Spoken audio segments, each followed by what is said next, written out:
ఇక్కడ ఉన్న తమిళనాడు నుంచి కేరళ నుంచి వచ్చిన మన సహోదరులు కామ్రేడ్స్ అందరికీ నా నమస్కారాలు. నన్ను తెలుగు మాట్లాడటం వచ్చా అని ఎవరు అడిగారో నాకు తెలియదు, కానీ నా మాటలు వింటే తెలుగు అమ్మాయి మాటలా ఉన్నాయా లేకపోతే తమిళ అమ్మాయి మాటలా ఉన్నాయా నాకు తెలియదు కదా. అలా ఎలా అడుగుతారండి? తమిళనాడులోనే చిన్నప్పుడు మా నాన్నగారేమో 5 సంవత్సరాలు ఉన్నప్పుడు నన్ను తీసుకెళ్ళిపోయారు. తమిళనాడులోనే నేను పెరిగాను. తమిళ చాలా బాగా రాయడము అంతా వచ్చు నాకు. నన్ను తమిళనాడులోని మా రిఫార్మిస్ట్ అభ్యుదయ భావాలు కలిగిన అక్కడ లీడర్స్ వాళ్ళ మాటలు, వాళ్ళు రాసిన వాళ్ళ బాట అవన్నీ చదివిన తర్వాతే నేను ఇక్కడ నిలబడగలిగే ఒక అర్హత పొందాను. డెఫినెట్గా ఆంధ్రప్రదేశ్లో నేను పెరగకపోవచ్చు, కానీ తెలుగు మా తల్లి. నేను చిన్నప్పుడు యశోద కృష్ణ అని ఒక పిక్చర్లోనే కృష్ణుడిగా యాక్ట్ చేశాను. నేను ఎప్పుడో అంటూ ఉంటానన్నమాట, నన్ను కన్న తల్లి దేవకి నా తెలుగు తల్లి, నన్ను పెంచిన తల్లి యశోద మా తమిళ తల్లి అని. ఏ తల్లి అయినా తల్లే కదా. సరే, నేను ఇక్కడికి ఎందుకు వచ్చాను? ఇక్కడేమో మీకు అందరికీ ఇక్కడికి రావడానికి మాట్లాడడానికి చాలా చరిత్ర ఉంది. వాళ్ళ కుటుంబాలు, వాళ్ళు నడిచి వచ్చిన బాట, వాళ్ళు పాడే పాటలు, మీ అందరితోటి ఒక అవినాభావ సంబంధం వాళ్ళకందరికీ ఉంది. ఈ శ్రామికుల ఉత్సవం చాలా ముఖ్యమైన ఈ ఉత్సవంలో నేను వచ్చి మాట్లాడడం ఏమిటి అని ఒక క్వశ్చన్ అందరికీ ఉంటుంది, ప్రశ్న అందరికీ ఉంటుంది. నేనెవరు? నేను ఒక సినిమా నటినే కదా. ఒక సినిమా నటికి ఇక్కడ ఏంటి పని? సినిమా నటి పని ఏమిటి? సినిమాలో నటించే వాళ్ళకి నాకు ఎవరో ఒకరు చాలా పెద్ద పెద్ద రచయితలు,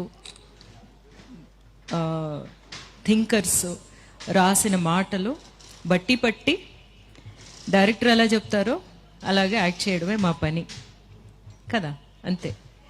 అలాగే నేను చిన్నప్పటి నుంచి ఒక యాక్టర్గా ఎదిగాను. అలా ఎదుగుతున్నప్పుడు కొన్ని విషయాలు నాకు అర్థం అవ్వడం అయింది. ఎప్పుడంటే, నేను ఒక స్త్రీని, ఒక ఆడదాన్ని అని ఈ సమాజం నాకు తెలియజెప్పిన రోజుని, నువ్వు స్త్రీ అంటే మగాడి కంటే నువ్వు తక్కువ, వాళ్ళకిచ్చిన చదువు నీకు ఇవ్వక్కర్లేదు, వాళ్ళకిచ్చే చాలా హక్కులు, వాళ్ళకున్న చాలా హక్కులు నీకు లేవు అన్నప్పుడు నేను ఆలోచించడం మొదలుపెట్టాను. నేను అట్లా చూస్తున్నప్పుడు నాలాగే చాలామంది ఉన్నారు. వాళ్ళెవరంటే దళితులు, శ్రామికులు, తర్వాత థర్డ్ జెండర్. యాక్చువల్గా థర్డ్ జెండర్ అనకూడదు అంటారు. వాళ్ళు కూడా ద సెకండరీ అన్నమాట.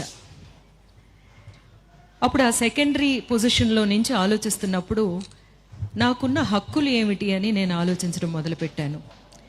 నాతో పాటు మిగతా వాళ్ళకి ఉన్న హక్కుల గురించి కూడా నన్ను ఆలోచింపచేశాయి నేను చదివిన పుస్తకాలు, నేను విన్న మాటలు, ఇక్కడ పాడిన పాటలు, ఇక్కడ మాట్లాడిన మాటలన్నీ వింటున్న ఈ చిన్నారులు వాళ్ళ జీవితంలో ఇవి ఎప్పుడు మర్చిపోలేరు.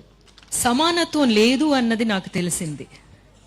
అప్పుడు ఆ సమానత్వం గురించి నేనేం చెయ్యాలి అని ఆలోచించడం స్టార్ట్ చేసినప్పుడు అన్నమాట, నేను ఇంకా ఈ సమానత్వం గురించి పాటుపడిన, ఈ సమానత్వం గురించి ప్రాణాలు వదిలిన, ఇంకా అందరికీ సమానత్వమైన సమాజాన్ని చూడాలి అని పాడుపడుతున్న వాళ్ళందరినీ నేను గమనించడం, వాళ్ళ దగ్గర నుంచి నేర్చుకోవడం ప్రారంభించాను. నేను స్కూల్కి వెళ్ళలేదు, కాలేజీకి వెళ్ళలేదు, యూనివర్సిటీస్కి వెళ్ళలేదు, కానీ ఈ సమాజమే నాకు పెద్ద కాలేజీ, నాకు పెద్ద. ఈ సమాజంలో నేను నాకని కొంతమంది గురువుల్ని ఎంచుకున్నాను. వాళ్ళెవరంటే మా తమిళనాడులోని పెరియార్ అనే ఒక రిఫార్మిస్ట్, అన్నా అనే రిఫార్మిస్ట్. ఆ తర్వాత చాలామంది మాటలు నాకు అంబేద్కర్, చాలామంది మాటలు నాకు చాలా నచ్చాయి. అంటే నన్ను ఆలోచింపచేశాయి, ప్రశ్నలో అడగింపచేసాయి, నన్ను ప్రశ్నింపచేసింది. నాకు ఇచ్చిన ఒక విషయాన్ని, ఆ పాత్ర, నాకు ఒక స్త్రీ అనే పాత్ర ఇచ్చేశారు కదా ఈ సమాజం. ఆ స్త్రీ ఎలా ఉండాలి అనే ఆ పాత్ర ఎలాగా మనకందరికీ ఎలాంటి విషయాలు నేర్పిస్తున్నారు చిన్నప్పటి నుంచి. పెరుగుతున్నప్పుడు ఏమంటారు, ఇలా కూర్చోవాలి, ఇవన్నీ వంటలు నేర్చుకోవాలి, ఈ పనులన్నీ నేర్చుకోవాలి. ఎందుకు? నువ్వు ఇంకొకళ్ళ ఇంటికి వెళుతున్నావు కదా, అక్కడ మా పేరు నిలబెట్టాలి, తల్లిదండ్రుల పేర్లు నిలబెట్టాలి నువ్వు. అందుకని ఒక ట్రైనింగ్ సెంటర్లోని ఒక అమ్మాయిని ట్రైన్ చేస్తున్నారు ఇంకొక చోటకి వెళ్ళడానికి కదా. ఇప్పుడు వీటన్నిటినీ నేను ప్రశ్నించాలి అనే ఒక మాట వచ్చింది, అని ఒక డౌట్ వచ్చింది. అబ్బాయిలు కూడా చెయ్యాలి కదా. కాదు అన్నారు. కొంతమంది ఏమన్నారంటే, నువ్వు ఈ మాట అడిగావు కదా, రా మా వైపు రా, నువ్వు మా కోసం మాట్లాడు అన్నారు. అలాగ వెళ్ళినప్పుడు అర్థమైంది, అలా నన్ను తీసుకెళ్ళి చేయి పట్టుకుని తీసుకెళ్ళిన వాళ్ళ అందరూ కమ్యూనిస్టులని అర్థమైంది నాకు. అప్పుడు నాకు అర్థమైంది, ఓహో నేను ఇంతవరకు మాట్లాడింది కమ్యూనిజం అన్నమాట. అప్పుడు నన్ను నేను నా కామ్రేడ్స్ తోటి చేయి కలిపాను. లేకపోతే కామ్రేడ్స్ నన్ను హక్కును పెట్టుకుని నడిపించడం మొదలుపెట్టారు. సరే, ఒక నటినే కదా, సినిమా యాక్ట్రెస్, నేనేం చేయగలను? నేను చేయగలిగింది ఒకటి ఉంది అని అర్థమైంది. నేను పడిన కష్టాలు కానీ, నా చుట్టూ ఉన్నవాళ్ళు, నేను చెప్తున్నట్టు అణగదొక్కబడిన వాళ్ళు నాలాంటి వాళ్ళే, నాకంటే ఇంకా ఎక్కువ కష్టాలు, వాళ్ళ గురించి నేను మాట్లాడవచ్చు. ఎందుకంటే నా మీద ఒక పెద్ద ఫోకస్, ఒక లైట్ పడుతుంది, ఒక సినిమా యాక్టర్ అన్న ఫోకస్ పడుతుంది.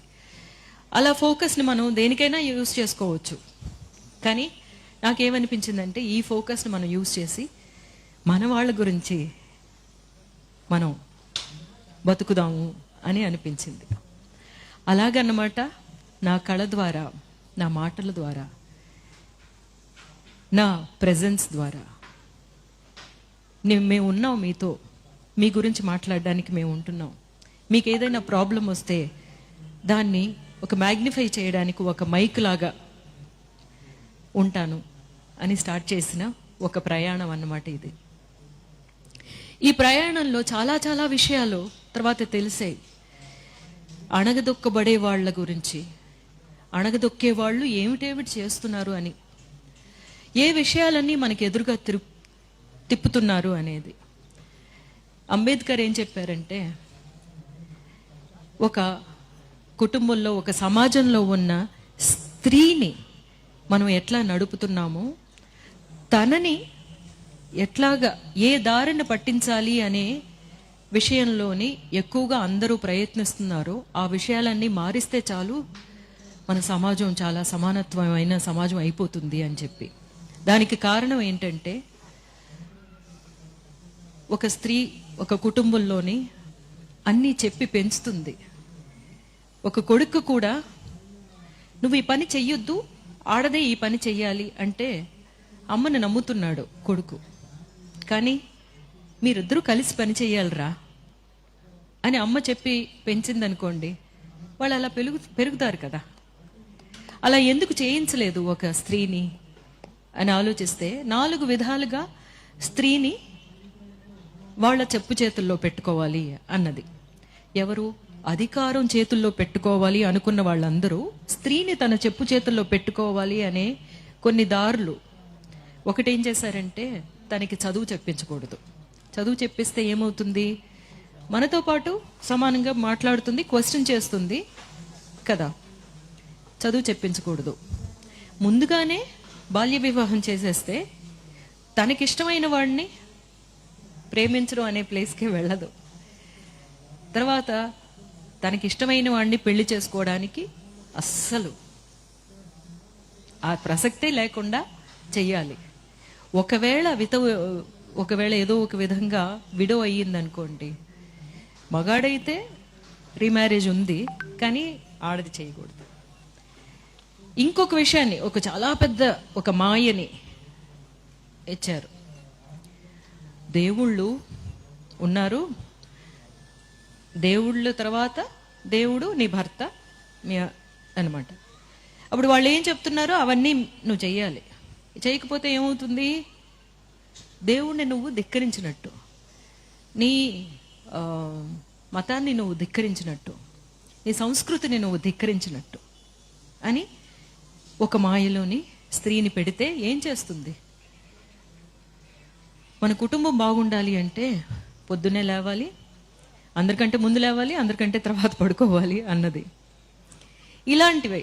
సో ఇవన్నీ మీరు క్వశ్చన్ చేయండి అని అన్నారు అంబేద్కర్. నేనెందుకు చదువుకోకూడదు? నేనెందుకు మిమ్మల్ని ఒక ఫస్ట్గా పెట్టి నన్ను నేను సెకండరీగా ఎందుకు ఆలోచించాలి? దానికి మీరు యూజ్ చేస్తున్న ఒక టూల్ ఏమిటి? ఒక ఆయుధం ఏమిటి? ఆ ఆయుధం మీకు దేవుడి నమ్మకం ఉన్నది అందరికీ వాళ్ళ చాలా చాలా ప్రైవేట్ విషయం అన్నమాట. ఒక ప్రేమలాగా దేవుడి భక్తి ఉన్నవాళ్ళు, వాళ్ళకి అది కావాలి అనుకుంటే ఆ నమ్మకం వాళ్ళు ఉండొచ్చు. కానీ అది మిగతా వాళ్ళ మీద రుద్దడం కానీ, అందులో ఇలా చెప్పారు, ఇందులో నువ్వు ఇలా ఉంటేనే నువ్వు చాలా పెద్ద పత్ని వ్రతవి అనే విషయాలన్నీ చెప్పేసి మనల్ని అట్లా. కానీ మీరు ఇవన్నీ అర్థం చేసుకోండి. ఈ విషయాలన్నీ ఎందుకు పెట్టారు?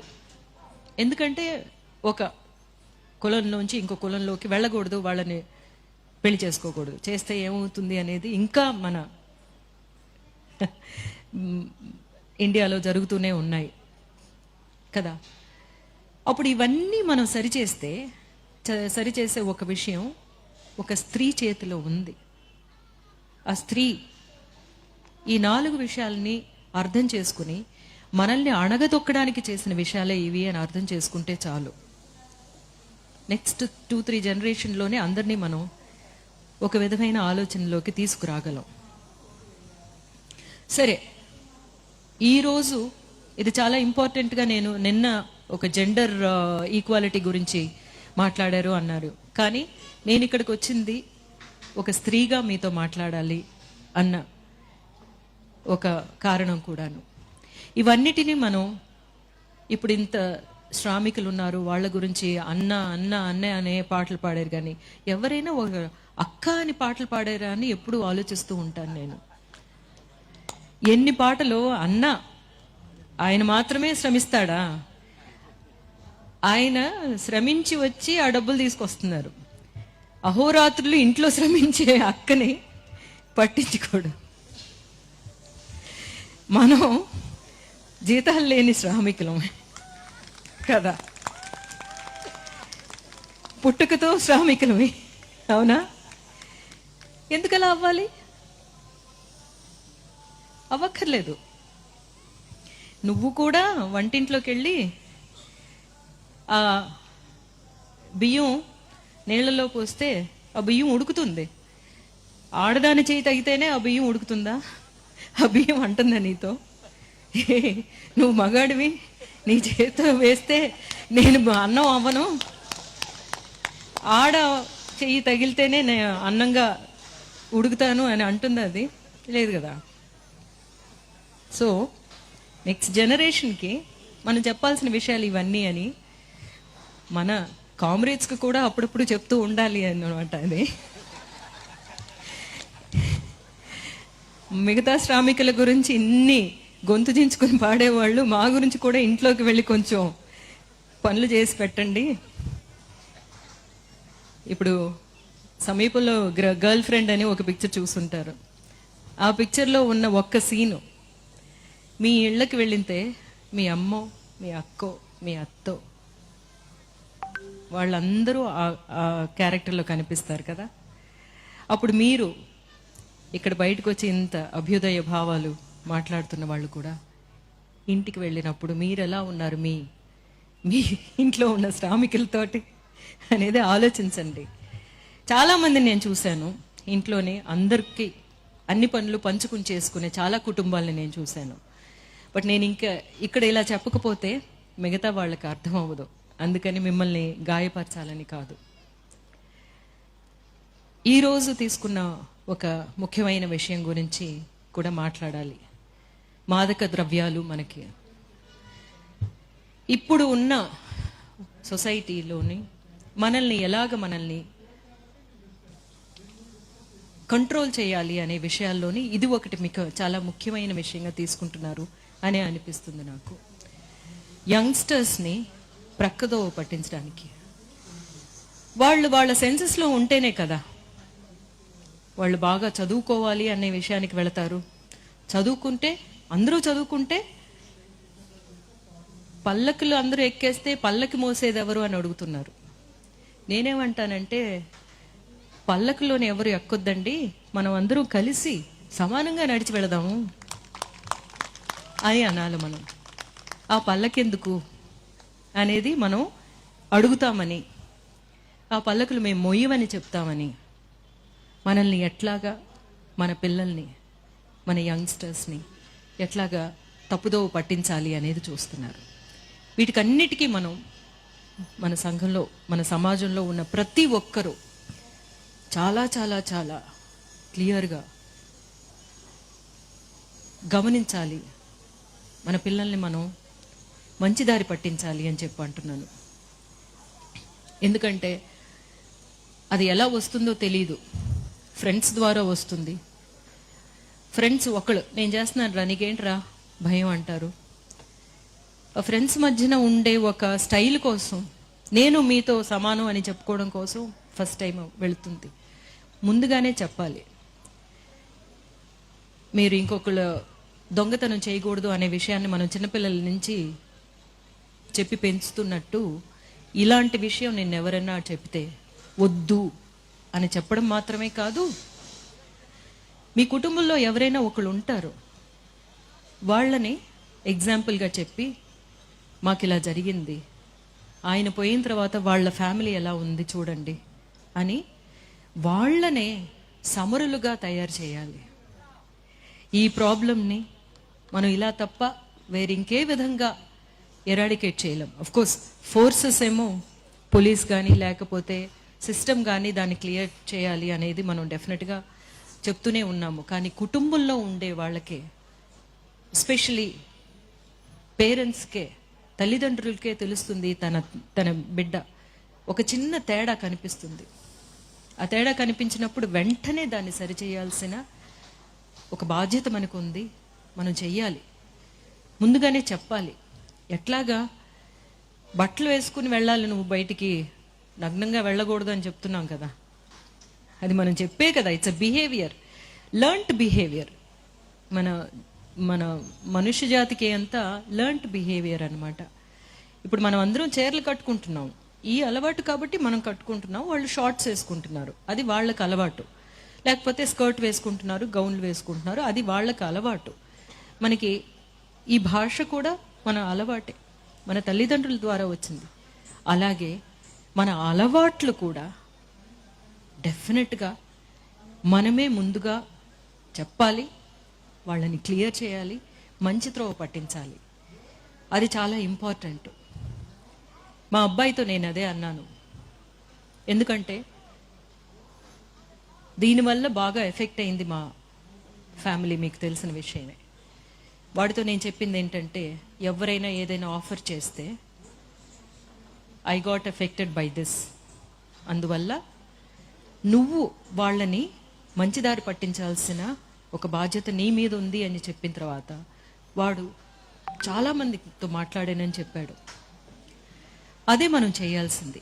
ఎవరు అఫెక్ట్ అవ్వాలని కాదు, ఎగ్జాంపుల్గా చెప్పి ఆ త్రోవకి వెళ్ళకూడదమ్మా, దానివల్ల జరిగే కష్ట నష్టాలు ఏమిటి అనేది అర్థం చేసుకునేలా చేసి చిన్నప్పటి నుంచి మనం చెప్పామనుకోండి, పేరెంటింగ్ అనేది వాళ్ళు వింటున్నారో లేదో, డెఫినెట్గా చాలా క్లిష్టమైన పరిస్థితి వచ్చినప్పుడు మనం చెప్పే ఆ అడ్వైజే వాళ్ళు తీసుకుంటారు అనేది పేరెంటింగ్ నిపుణులు చెప్తారన్నమాట. అందువల్ల వాళ్ళు విన్నట్టే ఉంటారు పిల్లలు, కానీ అలా వినలేదేమో అనుకోకుండా మీ చెప్పాల్సిన విషయాలు చెప్తూనే ఉండండి అని చెప్పేసి. సో మన నెక్స్ట్ జనరేషన్ ఒక క్లీన్ జనరేషన్గా ఎదగాలి అంటే మన ప్రతి ఒక్కరి చేతిలోని తీసుకోవాల్సిన బాధ్యత ఉంది అనేది గుర్తు చేస్తూ, ఇక్కడ నన్ను ఆహ్వానించినందుకు మురళి గారికి అందరికీ ధన్యవాదాలు చెప్పుకుంటూ, మొదటిసారిగా ఆంధ్రాకు వచ్చి మన విషయాలు మాట్లాడడానికి ఒక సందర్భం దొరికినందుకు అందరికీ కృతజ్ఞతలు చెప్పుకుంటూ, రేపటి నుంచి జరగబోతున్న ఈ వేడుక చాలా పెద్ద మార్పులు తీసుకురావాలి. ఆ మార్పులు మనల్ని చూసి చాలా భయపడుతున్నారు, అది మీకు అర్థమవుతుందో లేదో. ఎందుకంటే వరవరరావు గారినేమో జైల్లో వేస్తున్నారు. ఎందుకు? ఏ ప్రాబ్లము ఏమీ లేకుండానే ఎందుకు జైల్లో పడేస్తున్నారు? వాళ్ళు ఏం చేశారు అంటే, వాళ్ళ చేతిలో కలం ఉంది, వాళ్ళు మాట్లాడే మాటలు ఉన్నాయి. ఇవి వినేసరికి అందరికీ పెద్ద పెద్ద ఉత్తేజాలు వచ్చేస్తాయి. నిజాలు మాట్లాడుతున్నాం మనం కదా, అందుకని భయం. కానీ మనం భయపడం, ఎందుకంటే మనం మాట్లాడేది మన జీవిత ఆశయాలన్నీ ఈ మాటలు మాట్లాడలేని వాళ్ళ గురించి కాబట్టి. వాళ్ళు వచ్చి మాట్లాడగలిగితే